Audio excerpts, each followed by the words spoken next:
The pitch comm, the keypad for the catcher, feels to me like an overreaction to the sign stealing controversy.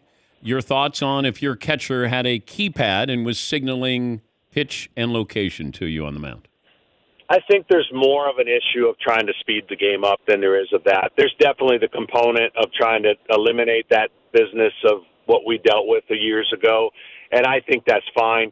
So whatever moves the game faster, you know the pitch clock's coming.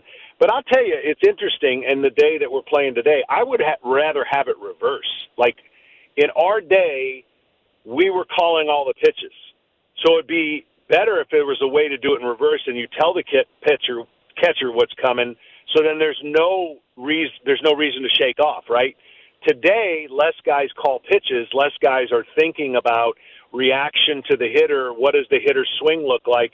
They're more robotic with information, so it really encompasses around the catcher to try to guess or come up with a game plan that he and the pitcher can be locked in so that there isn't a lot of time wasted in shaking signs. But if you think about it, and you're the pitcher, and veteran guys probably call most of their games, you know what you're going to throw. So if you could give that signal, which we did in a variety of ways with motions, with the glove, or different things that we coded so that you didn't have to give signs, then nobody could steal anything. Okay, wait a minute. Take me back to when you're with the Braves. So you got Maddox and Glavine and you, and you're calling the game, not Javi Lopez or whoever was catching you. So how do you signal in fastball and the location? So there would be ways to do it with your glove. There would be ways to do it with, for example, now the catcher still has to give the suggestion of what he thinks, but you're giving the answer. So if he gives fastball and you want curveball, you can wipe above your belt to add one. You could wipe below your belt to subtract one. There are different movements you can do, but for the most part, back then, you just wanted to be together in your calling, and most of the times you were. And my point is, the pitcher knew what he was going to throw, so short of telling the catcher verbally, he had to still rely on signs, and then those signs, however you shook, most people just shook and waited for the next set of signs.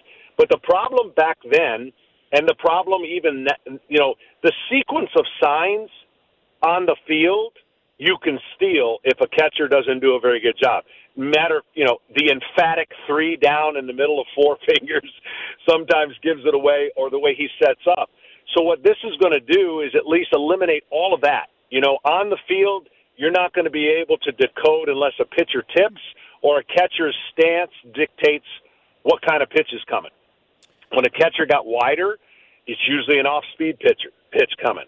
When a catcher got narrow, of course, it'd be fast. So there's little tricks of the trade, but this is a good step in the way that will allow the game to move faster, and that's really the ultimate goal, is to get the game moving faster so the sign sequence and the decoding doesn't take more time away from the action.